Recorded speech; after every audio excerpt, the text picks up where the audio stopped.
el señor Instagram, nuevamente. Ay, no te me caigas, estoy corriendo en la mesa. Ahí va. ¿Cómo está, señor Instagram? Hoy nos vimos varias veces, parece, ¿no? No sé los que saben ahí. Pero voy a poner la música. Hoy me equivoqué de horario y va a venir Sergio Broski a las 5 de la tarde y yo abrí a las 4 como siempre, ¿no? Así de automático es uno. Hola, Gachi. Bienvenida nuevamente, Gachi. Así que, bienvenido a Proyecto Prana. Hola.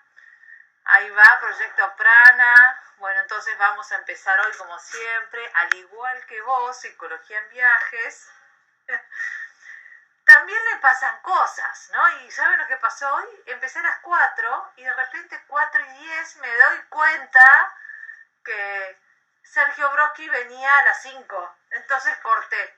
Así que ahí estamos. Vamos a esperar que venga. Él me dijo que va a venir 10 minutos más tarde. Y bueno, bienvenido a Proyecto Prana. Y lo vamos a recibir mientras tanto con... Voy a empezar otra vez de nuevo con Mambiado. Mambiado es de Onda Vaga, porque vamos a hablar de pandemia, suicidio, y si es posible... ¡Ay, ya estás, Sergio! ¿Estás acá? Sí, Sergio Bro, ya estás, llegaste. Bueno, te voy a recibir con esta canción. Esperá, que falta música acá. Esta música es para vos, Sergio. Me pareció que para hablar de suicidio en pandemia y la prevención del suicidio estaba bueno poner un poquito de Mambiado, de Onda Vaga. Así que vamos a escuchar un poquito más.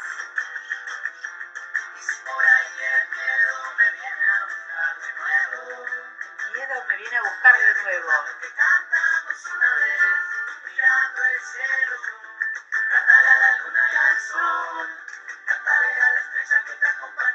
Qué lindo, me gusta Onda Vaga. Hace tanto que no escuchaba.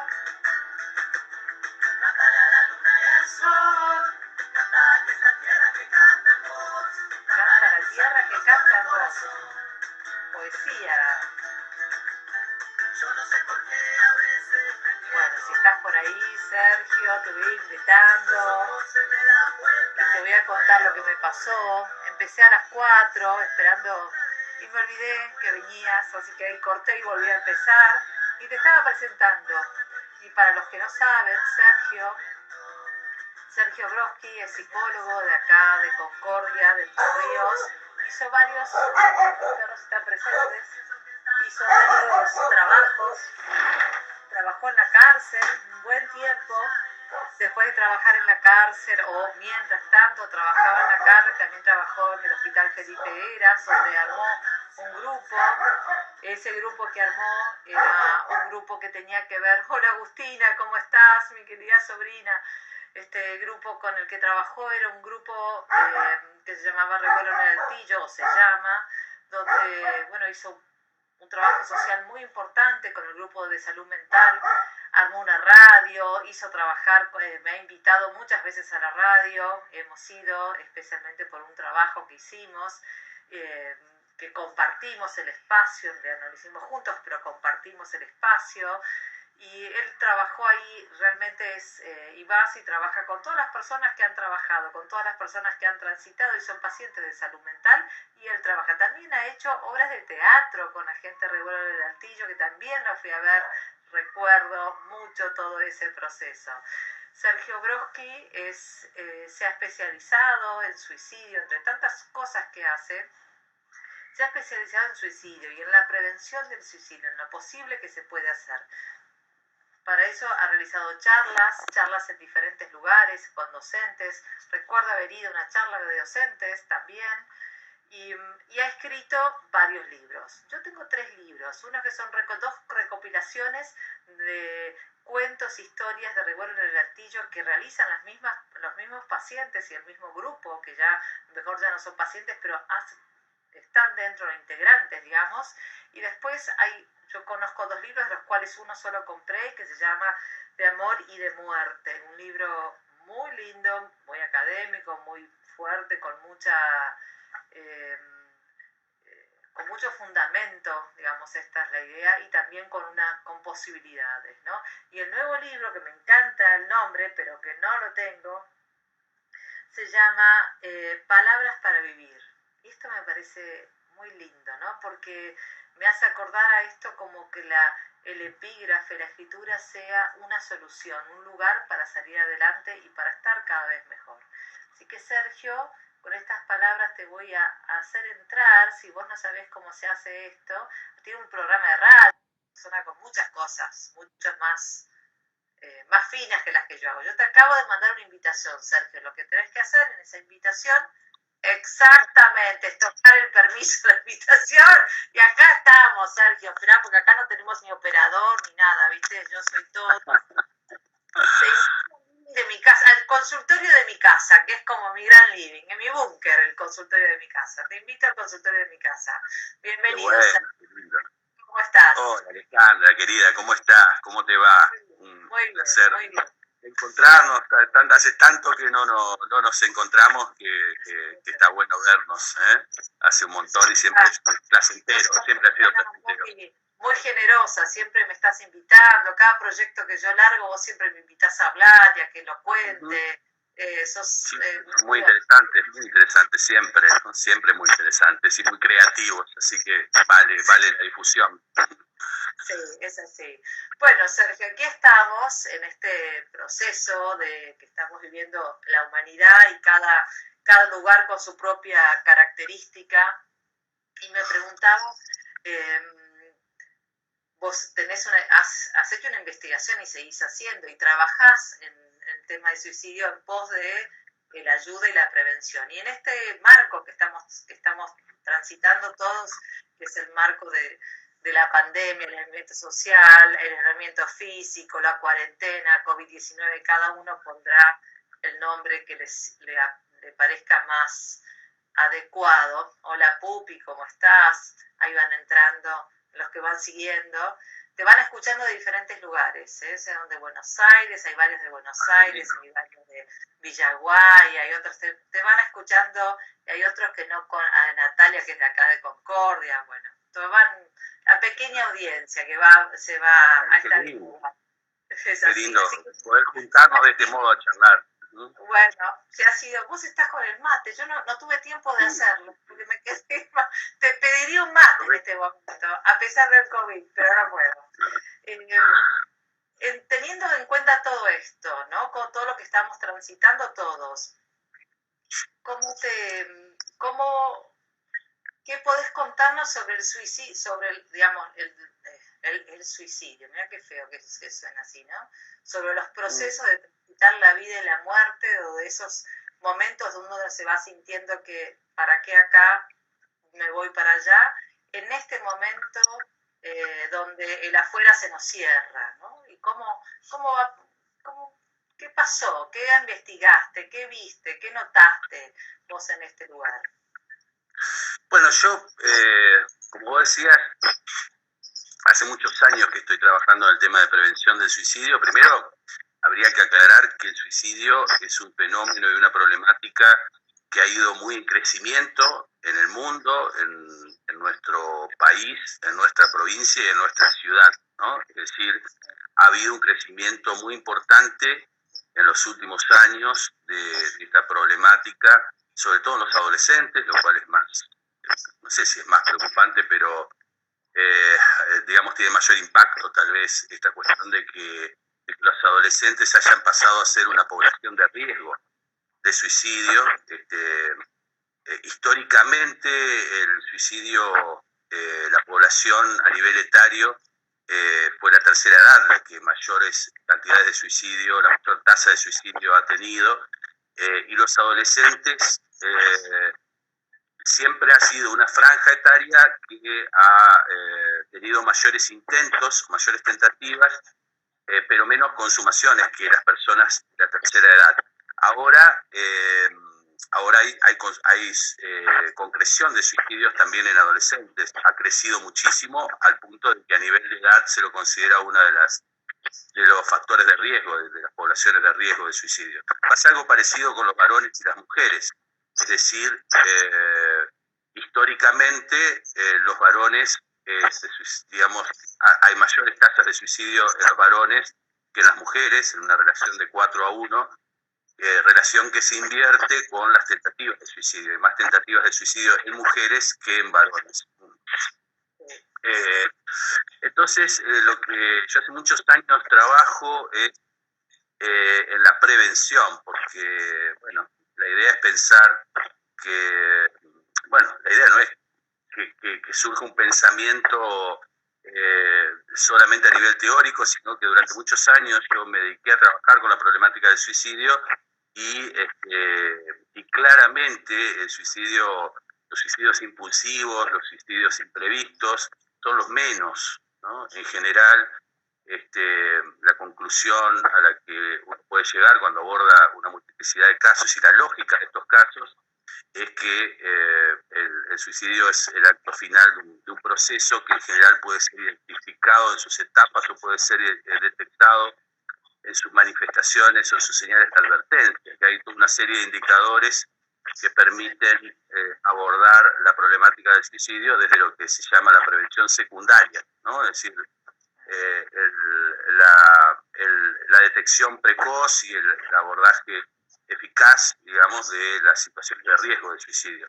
Entonces, la primera cuestión es esa, que siempre tratamos de transmitir. Incluso hemos formado acá en Concordia, ya cumplimos un año, en la formación de una red de voluntarios para la prevención del suicidio, que es la SOCENRED, con la cual trabajamos con este concepto, ¿no? De que el suicidio se puede prevenir si nosotros conocemos precisamente los factores de riesgo de suicidio y los principales indicadores de riesgo de suicidio, y trabajamos, por eso le damos una perspectiva, una mirada comunitaria, porque como bien decías vos, trabajamos mucho con los docentes, por ejemplo, los docentes de nivel primario y secundario fundamentalmente, porque son los que tienen contacto con los adolescentes, para ayudarlos e instrumentarlos en la identificación de esas situaciones de riesgo, precisamente para abordar el problema antes de que la persona llegue al pasaje al acto, ¿no?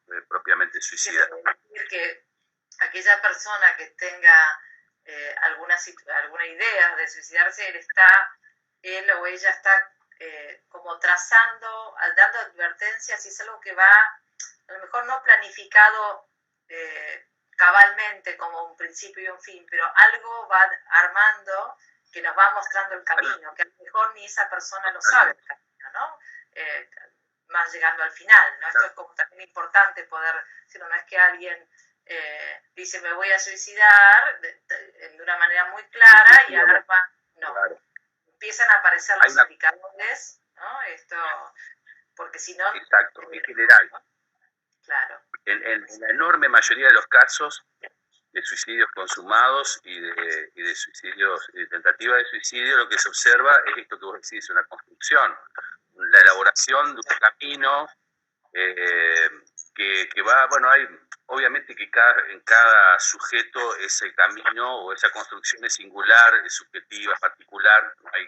Sin embargo, Horstein, por ejemplo, que ha estudiado mucho el tema de la depresión, y tiene un libro que se llama Depresiones, Afectos y Humores del Vivir, que me parece sumamente interesante. Él plantea que también, respetando la particularidad y la singularidad de cada sujeto, pero que en realidad, él dice, en general hay como 3 etapas, ¿no? Marca él, en esa construcción del proceso suicida, ¿no? Una primera etapa, siempre a partir, ¿qué es lo que desencadena el proceso? Alguna situación traumática o alguna situación en general que tiene que ver con pérdidas o duelos difíciles de tramitar, ¿no? Internamente, ¿no? Es decir, una separación, una muerte, alguna situación de violencia sufrida, que puede ser traumática y que puede ser sumamente dolorosa para un sujeto. Y lo que dice Horstein es que en principio la primera etapa es la del pensamiento, la ideación suicida, ¿no? Una persona en general cuando sufre ese tipo de situaciones, primero piensa, primero fantasea, primero imagina la posibilidad ante el dolor, ante el sufrimiento, Y esto es importante porque en general lo que se produce es que no todo, y eso es un mito, hay muchos mitos alrededor del suicidio porque no es un tema que se hable demasiado, ¿no? Está atravesado por los tabúes, por los prejuicios, porque bueno, tiene que ver con la muerte. Y cuando te empezás a enterar de los suicidios familiares, ¿no? También, los que hubo antes que vos, ¿no? Antes esto no solo no se habla ahora, sino que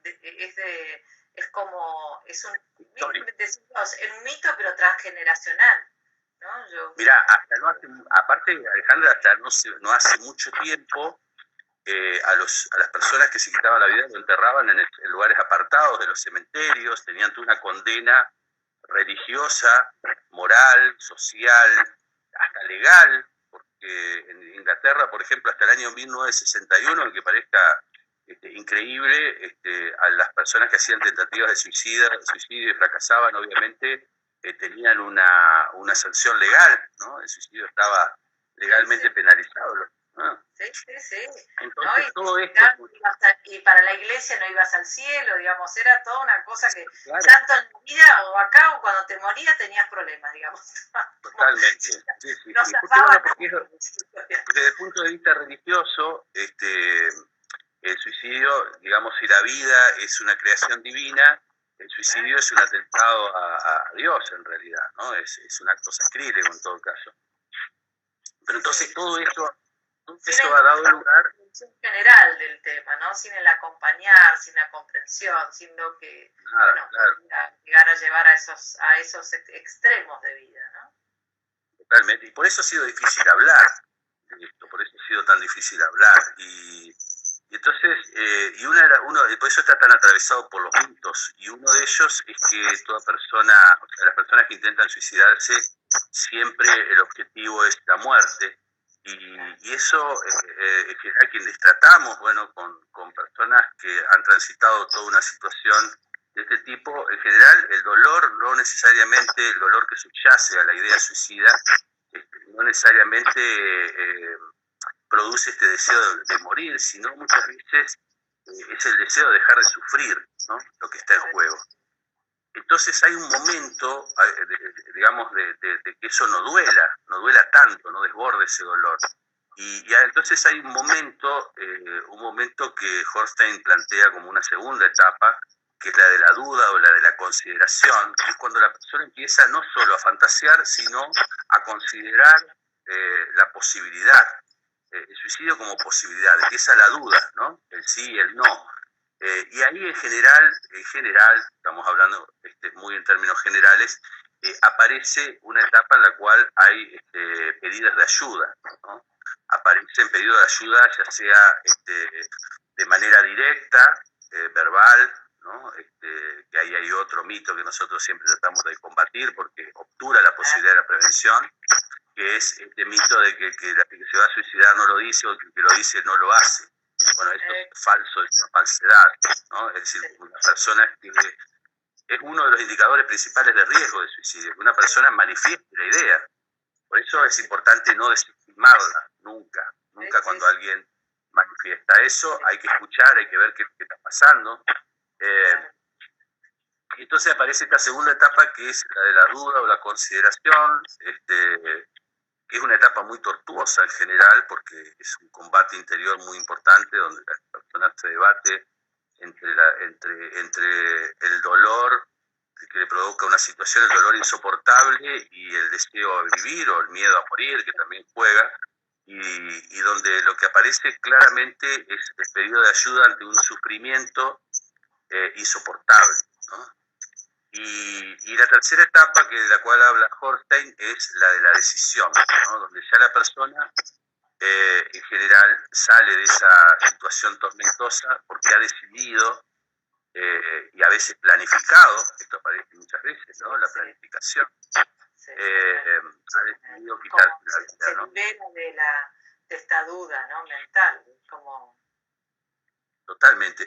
Y vos sabés que ahí pasa algo muchas veces, que es que también trabajamos mucho en la prevención, que es que hay un cambio repentino, ¿no? De repente una persona que está tirada a la cama todo el día llorando, que está atormentada, que está deprimida, que está muy triste, muy apegada a la situación traumática, dolorosa, muy culposa, muy con estos sentimientos que tiene muchas veces la persona que está con depresión, no sirvo para nada, que soy un inútil, que mi vida no tiene sentido. Y de repente, y sin que nada lo justifique, aparece un ánimo sosegado, una cuestión de tranquilidad. Y bueno, y muchas veces quienes estamos en relación con estas personas decimos, bueno, mirá, está mejor, ¿no? O salió del pozo, bueno, se le pasó, qué sé yo, todas estas expresiones que podemos utilizar. Y a veces ese tránsito que en general es repentino de la duda a la decisión implica justamente eso, que la persona está tranquila y sosegada porque ha tomado la decisión. Entonces, muchas veces sugerimos a las personas, a los familiares, a los amigos, que con ellos trabajamos en la prevención del suicidio, sugerimos que esos cambios repentinos sean indagados. Bueno, ¿qué significan? Digamos? Sean indagados más profundamente. ¿Qué quiere decir que una persona de repente estaba tan angustiada, tan triste, con situaciones de sufrimiento y dolor tan profundo, y de repente todo eso pasa a un sosiego, una tranquilidad que nada lo explica porque la situación no cambió? Entonces esa es la etapa que Holstein llama de la decisión. Pero lo que es importante, o lo que nosotros tratamos de instalar como idea de la prevención del suicidio, es que precisamente eso, que nosotros podemos de alguna manera identificar, detectar, conocer las principales señales de advertencia y los factores de riesgo de suicidio y hacer algo con eso. Quiero decir, yo cuando empecé a trabajar, vos mencionabas el hospital, cuando empecé a trabajar en el hospital, nuestra idea respecto del suicidio era que el suicidio no se podía evitar, digamos, que una persona, ¿cómo haces para evitar que alguien haga un pasaje al acto suicida? El psicoanálisis, el concepto de pasaje al acto es un concepto que habría que revisar en algún punto, sí, al menos en relación a este tema. Y nosotros partíamos en el hospital, yo trabajaba en la sala, en el año 2001 empecé yo a trabajar mucho esta temática, porque las crisis muchas veces disparan los indicadores o las tasas suicidas, ¿no? En el 2001 hubo muchísimos tentativas de suicidio, entraban muchos tentativas de suicidio a la sala, pero la idea era asistir a una persona cuando ya había fracasado, ¿no? Y indagando sobre esta cuestión de que el suicidio en realidad, menos que un acto impulsivo, tiene un camino, una construcción, un proceso que puede ser identificado, ahí pudimos cambiar la mirada y por eso la intervención también, ¿no? La intervención ya no fue desde ese momento, con Adrián Kohl trabajamos mucho, no fue en ese momento con Adrián empezamos a trabajar mucho. Bueno, si nosotros podemos prevenir algunas situaciones de este tipo, tenemos que, ¿cómo prevenimos? Y bueno, tenemos que ir a los espacios comunitarios donde la gente circule, donde la gente se relaciona con otras personas, ¿no? La escuela, hemos ido a los clubes. Como lo primero que hay que hacer, lo que hicieron ustedes en realidad fue darle la voz al suicidio, digamos, ponerlo a jugar al significante suicidio, ponerlo en las escuelas, ponerlo a jugar, a ver, escuchen que esto sucede, no hay que taparlo, sino darle voz. No, hay que hablarle, darle la voz al suicidio, al hecho, para evitar el pasaje al acto de alguna forma, o prever el pasaje al acto, ¿no? Porque la singularidad no es previsible tampoco, pero sí armar la red posible para que esto se pudiera... Pensaba, mientras que vos estabas diciendo esto, yo recuerdo el 2001, los años, digamos, las canas me dicen, yo en el 2001... No hablemos de canas, no hablemos de canas. Por eso, somos dos que podemos hablar de esa época. Yo vivía en Buenos Aires y yo recuerdo que fue una época, la crisis económica de todo ese proceso, hubo yo tuve en el consultorio muchas depresiones y recuerdo un caso de un paciente. Yo vivía en la zona norte, en Vicente López, que de la General Paz, trabajaba en el microcentro. Mirá, cuando lo echan del trabajo y cae todo, se va caminando desde el microcentro hasta su casa, que era la Lucila, era más lejos, que era como, que eso en Buenos Aires es impensable. Es como si yo te dijera que de acá vas caminando hasta el lago, que acá la gente lo hace por deporte, pero no cuando te echan del trabajo. Entonces había estas acciones, que eran acciones, digamos, extremas. Después empezó una gran depresión, pero yo recuerdo grandes depresiones, como no recuerdo tantos suicidios, pero era algo que venía de afuera y que todavía podía seguir estando. Comparo esa época, ¿no? Esto lo comparto ahora con vos, ¿no? Se me ocurrió recién. Comparar esa época donde hubo un quiebre social muy importante, donde tocó mucho la clase media en especial, la clase de bajos recursos siempre es tocada, no lo estoy menospreciando, pero me refiero que siempre... Sí, claro, son los que más sufren, digamos, las crisis. Es simplemente un hecho real, nada más lo que estoy citando, ¿no? Pero por supuesto, claro. Y la clase media fue como uno de los primeros grandes quiebres importantes. Tantos otros hubo, de tantos estilos, pero digamos, en esta época, los 2000, para empezar, no hablar de otros años, hablemos de los 2000. Pero hoy en día, que la pandemia es algo que viene de afuera y que es algo impuesto, a lo mejor nosotros ahora en Concordia, por suerte, no lo estamos viviendo de esa forma, pero en su comienzo, cuando empezó, sí, esto también fue algo que cerró, que tapó, que cerró, que nos encerró en la casa otra vez, que nos sacó los recursos externos, que son los que de alguna manera nos pueden estabilizar, pero vos, por lo que vos decías, que en el 2000 nos desestabilizó eso, ¿no? Pero lo que vos decías, lo que yo leí que hablábamos el otro día por teléfono y después estuve leyendo algunas notas que te hicieron, que en la pandemia, no sé si ahora modificó eso, pero que los suicidios no se vieron incrementados por esta situación, ¿no? Entonces, como cuando algo de afuera, cuando hay algo que es de afuera, que viene de afuera, como es contexto o circunstancia, puede influir en tu situación o te despierta una depresión o algo, digamos, internamente tu estructura no puede sostener, como esto, que es la muerte que está fuera de mi casa, ¿no? Porque la pandemia era la muerte afuera de mi casa, adentro sobrevivo. Yo dije, sí, a mí me sorprendió y bueno, todavía no tengo claras respuestas respecto de por qué lejos en esta primera etapa, esto es muy dinámico y muy imprevisible, no sabemos qué es lo que va a pasar, ¿no? Uno de los rasgos de la pandemia es esta enorme incertidumbre, ¿no? Saber para qué lado va a ir la cosa. Pero una de las cuestiones que a mí me sorprendió en un principio y que me hizo empezar a pensar, digamos, y que todavía no tengo respuestas claras para eso, es que en realidad los indicadores de las descompensaciones en la salud mental de las personas que antes de la pandemia estaban padeciendo situaciones de alguna depresión, de adicciones, incluso pacientes con cuestiones psicóticas. No, la cuarentena, ¿no? Que yo separo, ¿no? Claramente, porque la pandemia es digamos, la epidemia provocada a nivel masivo por el coronavirus y que genera todo este miedo y esta angustia que vos mencionabas.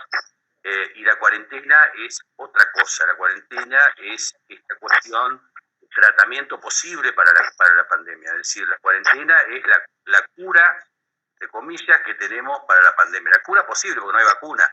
Entonces, no hay vacuna, ¿qué hacemos? Nos tenemos que meter adentro para no contagiarnos.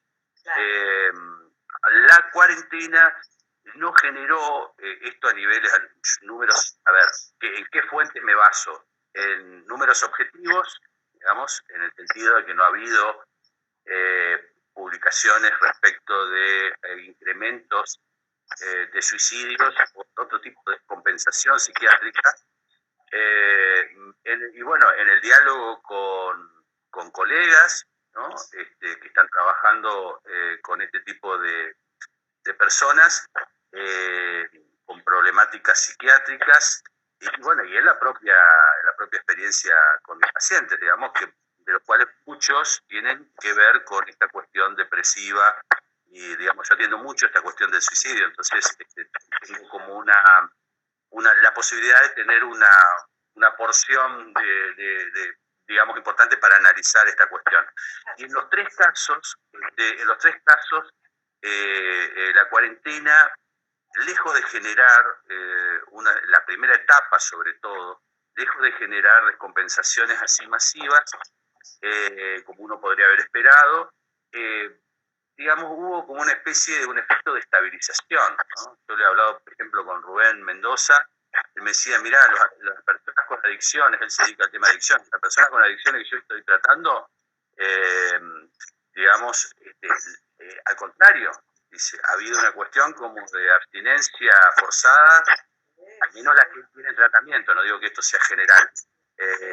No solo eso, sino que ha funcionado como una mejoría en los diálogos, en muchos casos, la comunicación con la familia, que yo le decía, esto parece, capaz que es un efecto como una internación domiciliaria, si el paciente no puede salir a consumir. Todos, digamos, que todos están atravesados por lo mismo, porque si es internación domiciliaria, hay uno que está internado y los otros acompañan. Acá estábamos todos atravesados por la internación domiciliaria. Exactamente, es aún mejor, claro, más terapéutico. Y lo que decía Rubén, es lo que escuchaba. Lo que escuchaban sus pacientes con problemas de adicción es que había mejorado muchísimo el circuito de la comunicación familiar, que las adicciones es una cosa fundamental. Bueno, él mismo planteaba esta cuestión de la adicción, que es el no decir, la no comunicación, la no puesta en palabra de los conflictos. Bueno, lo que él ve hasta ahora, porque hace una semana me comuniqué con Rubén y me dice, bueno, sí, una situación similar, es que los pacientes del Centro de Fortalecimiento Social con los cuales trabaja, ha visto muchas mejorías, ¿no? Y a mí me ha pasado, bueno, he hablado con José, por ejemplo, Irurueta, que digamos que es el psiquiatra de la sala 8, me dice, está bien, la gente ahora, digamos, el criterio es no internar, evitar las internaciones, la gente le dispara a los hospitales, obviamente porque no quiere contagiarse, pero él me dice, José me dice, no, bueno, la sala más bien ha atendido a una disminución de las internaciones. Y con lo de la depresión y el suicidio también ha habido, yo con pacientes de trabajo y que tienen alguna cuestión depresiva o de algún tipo, o algo de ese tipo, he percibido más bien una estabilización. Y los suicidios han venido, o no ha habido una variación. Yo estoy en contacto con muchos grupos de prevención a nivel de Entre Ríos, y bueno, ellos también me han informado, no ha habido incrementos, o se ha mantenido la tasa, o en la mayoría de los casos ha habido una disminución. Entonces nos obliga a pensar, bueno, ¿qué pasó? ¿Qué efectos tiene la cuarentena, digamos, para que pase estas cosas? En estos primeros, ¿cuánto hace? 90 días de cuarentena, en estos primeros meses. Son muy dinámicos. 114 días estamos, 114 días estamos. A mí me parece parece menos. Así al vuelo, ¿no? Como decir, creo que me parece que esto, que todos estábamos atravesados por lo mismo y que esto nos involucra a toda la familia, a las dos de la pareja, digamos, esto a los dos nos pasa lo mismo, a los 3, a los 4, a los 5 nos pasa lo mismo, digamos, esto es, y que de alguna manera esa familia tiene que salir adelante desde los recursos internos de la familia. Totalmente. Entonces tiene que haber esto como la unión hace la fuerza de alguna forma, digamos, tiene que encontrar algo de esto y vuelven los diálogos. Y si lo pensamos desde esta cuestión libidinal, ¿viste? De la depresión, toda la libido está dentro de la familia. Entonces, algo de esto tiene que empezar a balancearse, no con el afuera, sino con el adentro solo.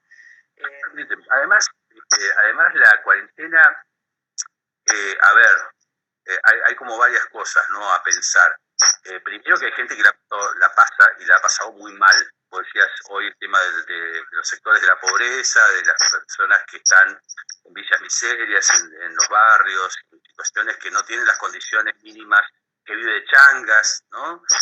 Hay gente que, si bien ha habido alguna ayuda del Estado para los sectores más desprotegidos, son las que peor la han pasado.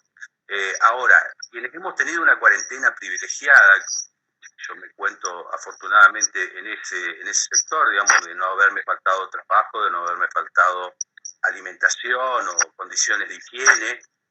La cuarentena ha tenido aspectos que han revelado cierta cuestión, cierto lado positivo, ¿no? Porque tendemos a ver, bueno, todo lo que nos pasó, en algún momento todos tuvimos miedo, terror, angustia de que nos vamos a contagiar, que nos podemos morir, que, bueno, la muerte es lo que está en el fondo de esta cuestión, de que podemos contagiar a nuestros familiares, que si salgo, digamos, y yo después cuando volvimos a trabajar de modo presencial, estaba este temor, bueno, y si me contagio y contagio a mi familia y a mis seres queridos, esto nos atravesó a todos. Ahora, ha habido en la cuarentena, sobre todo en la cuarentena más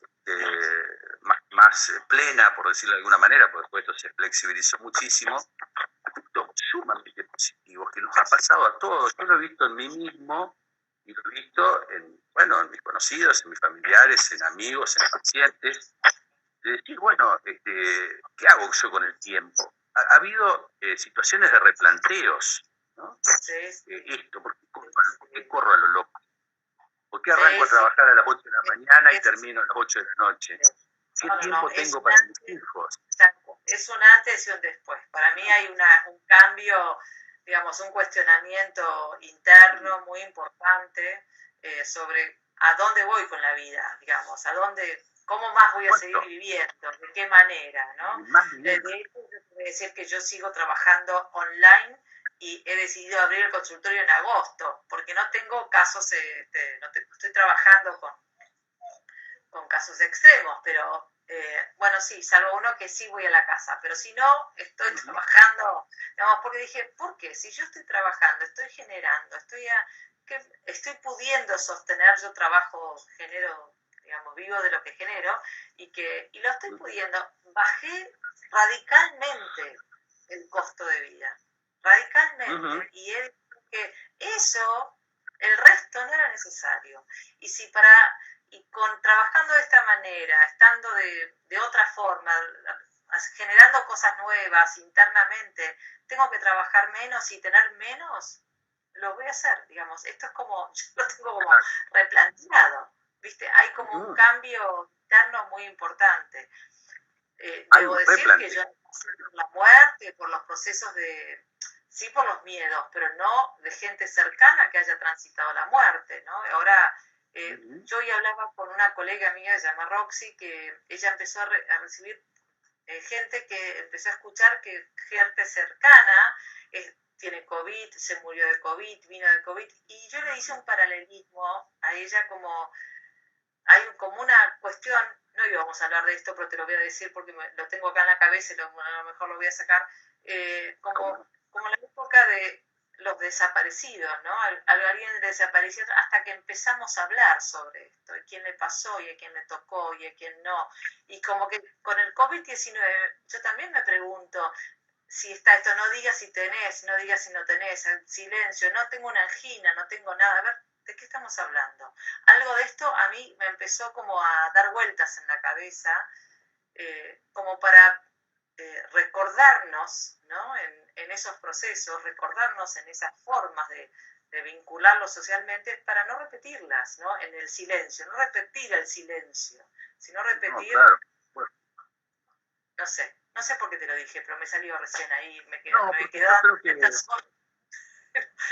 No era el suicidio, eso, bueno, me quedó dando vueltas, pero... No, pero tiene mucho que ver, yo creo que está todo muy íntimamente relacionado, sin duda, y sí, ha habido, yo creo que, pues digo, yo capaz que soy muy esquemático, necesito ser esquemático, pero yo separo lo que nos ha pasado a todos, digamos, personas que no estamos pasando una depresión o un trastorno psicótico, lo que hablaba hoy, ni tenemos problema con las adicciones, lo que le ha pasado en general, de aquellas cuestiones que nosotros tratamos desde nuestra profesión, porque tienen algún tipo de alteración, del trastorno de tipo emocional, psicológico, lo que sea, que es lo que yo te decía de esto de la estabilización. Después ha habido esto que vos decís que ha sido cómo cada uno ha manejado la angustia, ¿no? Y ahí sí hay como déjà vu de distintos momentos de nuestra historia, ¿no? E incluso qué sé yo cuando cuando aparecía esta cuestión de escuchar, acá no he escuchado en Concordia, pero en otros lugares donde las personas que trabajan en salud han sido, lo expulsaban, digamos, lo echaban de los edificios de departamentos. Yo digo, pucha, esto parece la lepra, ¿no?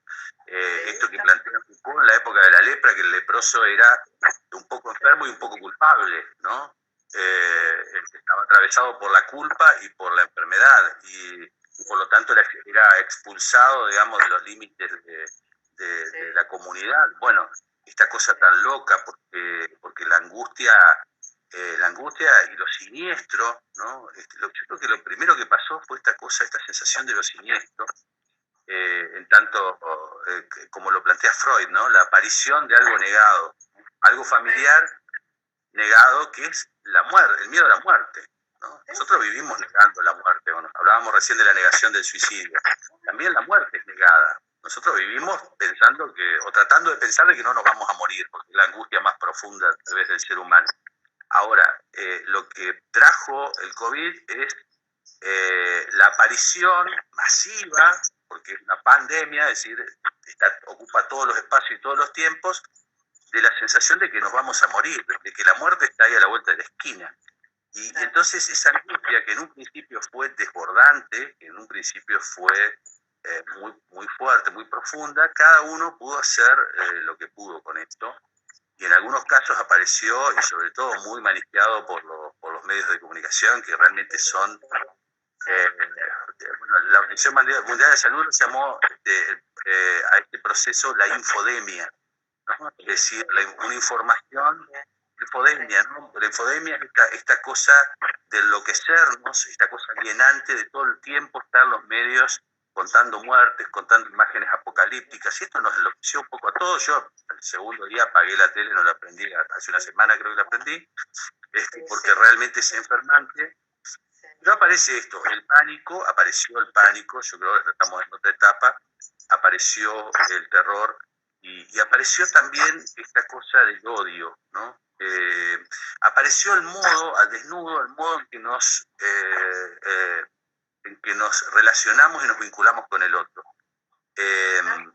Y yo creo que eso fue muy jodido, lo de la expulsión, ¿no? La expulsión, el echar a la gente, ¿no? Porque eso trasciende el miedo, eso tiene que ver con el odio más que con el miedo. La expulsión, que en realidad funciona por este mecanismo de el virus es invisible, cómo me defiendo de algo que no se ve. Entonces, expulso para que yo esté viva, digamos. Esto te expulso por mi bienestar, ¿no? Esto es por mi bienestar, por mi pensamiento, porque, digamos, yo lo encajo ahí como social, ¿no? Desde un lugar. Lo expulso por mi bienestar. Ahí, Sergio, tenemos que ir frenando. Acabo de ver la hora y esto se corta, ¿viste? Y yo no soy muy buena, pero acá hay una... ¿Cómo no me dijiste antes? Yo soy larguero. Acá acabo de mirar, me puse los anteojos y mira, acá hay una pregunta que te hace Laura que dice, una persona que fantasea y hasta hace una estrategia de suicidio, pero si no lo lleva a cabo por falta de valor, pone entre comillas, ¿debería preocuparse o pedir ayuda?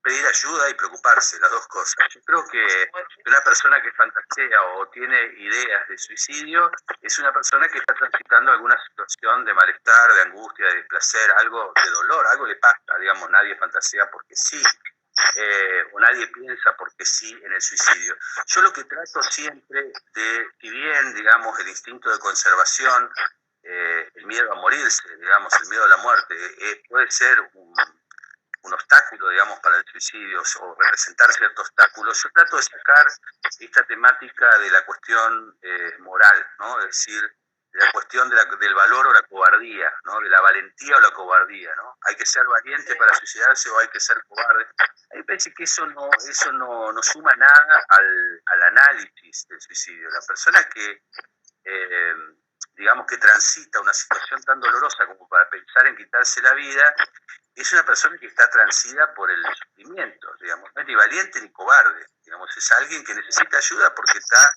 atravesado por un dolor que no puede, que lo desborda, ¿no? Eso me parece, ¿no? Entonces, sí, tal cual. Entonces las dos cosas hay que escuchar y hay que... Sí. Así que Ujú, no hay que ujú. no hay que emitir un juicio de valor sobre eso, ¿no? Porque el único valor que hay ahí, si hubiera un valor, es el sufrimiento. Lo único que hay que Exacto, mirar ahí exacto, es el nadie es valiente. sufrimiento. Exacto. Incluso Bueno, del discurso, ¿sabes qué? Sí, perdón. no, Decía una última simplemente cosita. estamos llegando al final. Entonces, Dale. cerrar como quieras, por un momento se corta. Si no, lo cortamos antes. Así lo podemos grabar, pero sería bueno que lo pudiéramos cerrar. Así que si querés redondear para cerrar, el cierre es tuyo y yo te agradezco profundamente que hayas venido acá porque sé que sos una persona que tenés muchas ocupaciones, muy ocupado, pero también tenés un compromiso social muy importante y me gustaba que pudieras estar acá en lo que por lo menos Psicología en Viajes intentó hacer en este acompañamiento durante todo este proceso.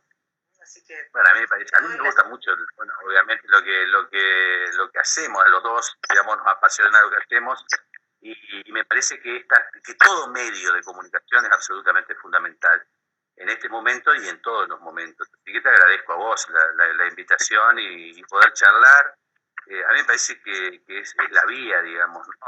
Esto de poder compartir y de poder intercambiar y de poder hablar y poner en palabras lo que nos atraviesa a todos como angustia colectiva, ¿no? Me parece fundamental. Así que, bueno, no, nada más que agradecerte y, bueno, y decirte del placer de volver a verte y a charlar, que siempre es un gustazo.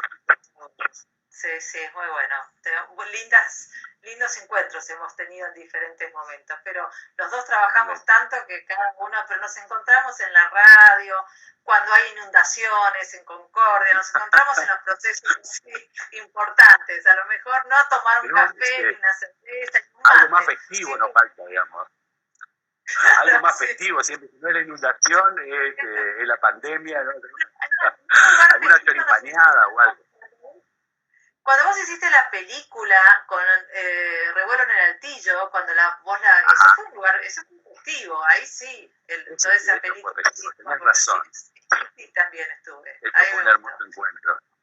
Sí, increíble todo lo que has hecho. Bueno, Sergio, muy agradecida, voy a dejar porque lo quiero subir, te lo voy a mandar así lo tenés, para que hagan lo que quieren. Y gracias a todos los que estuvieron escuchando, muchos nos conocen a Sergio y saben de su recorrido y lo importante que es, y sus libros, compren el libro, ayuden a transmitir este trabajo que es la prevención del suicidio, que es muy importante. Bueno, gracias Sergio, un abrazo. Muchas gracias, un beso grande, suerte, chao.